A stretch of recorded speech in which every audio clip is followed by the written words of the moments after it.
मंच संपूर्ण कार्यक्रम के उत्सव मूर्ति परम श्रद्धेय शुक्ल जी अध्यक्षता कर रहे हैं, आदरणीय चौबे जी, आदरणीय मनोज श्रीवास्तव जी, आदरणीय विकास जी, आदरणीय राम वल्लभ आचार्य जी, गोकुल सोनी जी और आदरणीय श्रीवास्तव जी। ये मंच जो है एक बड़ा घना मंच, सघन मंच है। समृद्ध तो आपने सुना ही होगा हमेशा कि बड़ा समृद्ध मंच है, ये बड़ा सघन है क्योंकि एक एक व्यक्तित्व का घनत्व जो है, अगर मैं यहाँ से कहना शुरू करूँ तो मुझे लगता है 2 घंटे मुझे एक एक पर बोलने के लिए लगेंगे। तो इसलिए इस समृद्ध मंच को प्रणाम करती हूँ और उतने ही समादरणीय सभागार में जो विद्वत जन बैठे हैं उन सबको प्रणाम करती हूँ। आदरणीय शुक्ल जी मेरे ससुराल तरफ से आते हैं। मेरे ससुर जी से केवल 3 साल छोटे हैं और मिले जब उस दिन नई दुनिया फोरम के कार्यक्रम में, तो मैं भी उनको नाम से जानती थी, वो भी मुझे जानते थे, लेकिन हमारी भेंट उस दिन पहली बार हुई और उनके बारे में भी मैं बहुत कुछ जानती थी। उस दिन भेंट हुई तो ऐसा लगा कि मैं अपने परिवार के किसी बुजुर्ग से मिल रही हूँ और जब बहुत सारी बातें हुई, वो मेरे परिवार के बारे में बहुत सब कुछ जानते हैं क्योंकि वो वहीं उनका निवास है और वहाँ उसके बारे में मैं आगे बात करूँगी। लेकिन जब उस दिन उन्होंने मुझे सूचना दी कि मेरी 7 किताबें एक साथ आ रही है तो मुझे बहुत आश्चर्य हुआ। मनीष जी कह रहे थे कि ऐसा कभी नहीं हुआ। हम लोग कहते हैं कि उपन्यास लिखने में बड़ा धैर्य रखना पड़ता है। मैं कहती हूँ कि 7 किताबें लिखने तक का धैर्य बहुत बड़ी बात है। आजकल तो 25, 30, 40 रचनाएं हुई और जल्दी से बाइंड कराई किसी भी पब्लिशर से और किताब आ जाती है। ये 7 किताबों का जो धैर्य है, ये इनको सागर के समान यहाँ दर्शाता है कि इतना खजाना उनके पास था, लेकिन उन्होंने कोई जल्दी नहीं दिखाई कि ये किताब मेरी जल्दी से आ जाए। 88 की उम्र में किताबें आई हैं और 7 एक साथ आई हैं, तो सोचिए कि पूरे जीवन भर की जो संचित पूंजी है उनके अनुभव की, उनके ज्ञान की, वो हमको ये सब 7 किताबों में आज पढ़ने को मिलेगी। 4-8 दिन बाद फिर फोन आया कि आपको पुस्तक के लोकार्पण में आना है, तो मैंने कहा बिल्कुल आऊंगी, लेकिन उन्होंने कहा नहीं आना ऐसा मतलब ऐसा आना है कि मंच पे रहना। तो मैंने कहा उसकी आवश्यकता नहीं, मैं परिवार की हूँ और इस तरह की कोई औपचारिकता की नहीं बोले ऐसा नहीं है। तो अब वो मेरे से इतने बड़े हैं कि मैं उनसे ये कैसे कहती कि मेरे को किताब तो दे दो। तो मैंने गोकुल जी से कहा कि ये कुछ पुस्तकें मुझे यदि पढ़ने को मिले तो मैं कुछ बोल पाऊंगी, कि पुस्तक पढ़े बिना क्या बात करूँ पुस्तक के लोकार्पण में।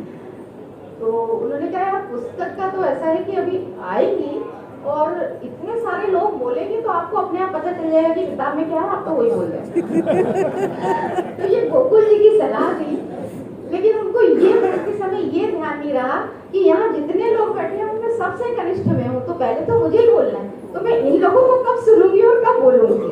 तो बहरहाल मेरे पास पुस्तक पर बात करने के लिए कुछ भी नहीं है। हाँ, इतना मैं अवश्य कहूँगी कि शुक्ल जी का जो ऑरा है, शुक्ल जी का जो सामाजिक व्यवहार है, आप हरदा की किसी भी व्यक्ति से पूछ लें, ऐसा कोई नहीं हो जो उनको नहीं जानता है। और केवल जानता नहीं है ऐसा नहीं है, ऐसा कोई व्यक्ति नहीं होगा जो इसमें अपना सौभाग्य नहीं समझता है कि आज शुक्ल जी से भेंट हो गई और उनके आशीर्वाद स्वरूप कुछ बात उनसे हो गई। ये एक बहुत बड़ी बात होती है और ये बराबर इतनी पीढ़ियां इन्होंने मतलब पढ़ाई है, उन सब पीढ़ियों का से मेरी जब बातचीत होती है तो वो जब बताते हैं उनके बारे में इतना प्रसन्न होकर बताते हैं। पिछले ही दिन कल या परसों की बात है, अशोक नेगी जी का फोन आया मेरे पास और अशोक भाई यहाँ बैठे, ये इन्होंने कहा कि गुरुजी के बारे में कितना बताएं हम आपको, क्या बताएं। बस इतना है कि उस पूरे हरदा के पूरे समाज में और जहाँ जहाँ तक उनका जाना है वहाँ, मतलब टिमरनी मेरी ससुराल है, टिमरनी में भी उनका बहुत अच्छे वहाँ पे संपर्क है। तो आसपास का जितना भी क्षेत्र है उस पूरे क्षेत्र में यदि किसी को वरेण्य माना जाता है तो वो प्रभु शंकर शुक्ल जी हैं। ये बहुत बड़ी बात है। और सबसे बड़ी बात और एक, उन्होंने अपने उनका जो उद्बोधन था उसमें उन्होंने ये कहा कि ये सद्भावना व्यक्त करने का कार्यक्रम है। और वो बहुत इस तरह का परिवार जो उनको मिला है वो बड़े पूंजीपति हैं। हमारे बुजुर्ग कहते थे कि पूंजी से ही पूंजी आती है। तो ये पूंजी उन्होंने दी है जो लौट के चौगुनी होकर उनके पास आई है। ये परिवार की पूंजी उनके पास इसलिए है क्योंकि उन्होंने वो स्नेह, वो प्यार, वो छत्र छाया पूंजी के रूप में दी है, इसलिए वो आज पूंजीपति हैं। इस भाव से वो पूंजीपति हैं। एक और बात उनके बारे में सब जानते हैं कि राष्ट्रीय विचारों के हैं और राष्ट्र सर्वोपरि की भावना लेकर पूरा जीवन उन्होंने कार्य किया।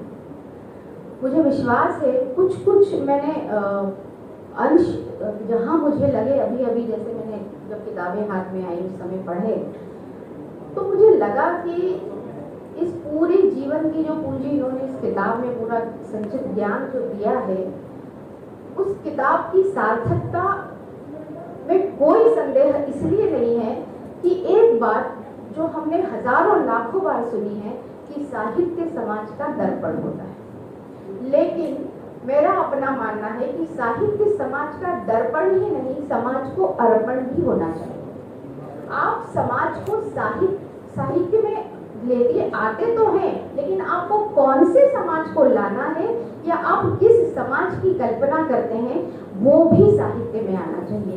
केवल समाज में जो बुराइयां हैं या विकृतियां हैं या इस तरह का यथार्थ के नाम पे हम ला देते हैं, लेकिन इन पुस्तकों के बारे में जितना भी मैंने पढ़ा सुना और अभी जितना देखा उनको सरसरी निगाह से, मुझे इस बात की आश्वस्ति है कि उन्होंने इस समाज को कुछ सकारात्मक ही दिया है।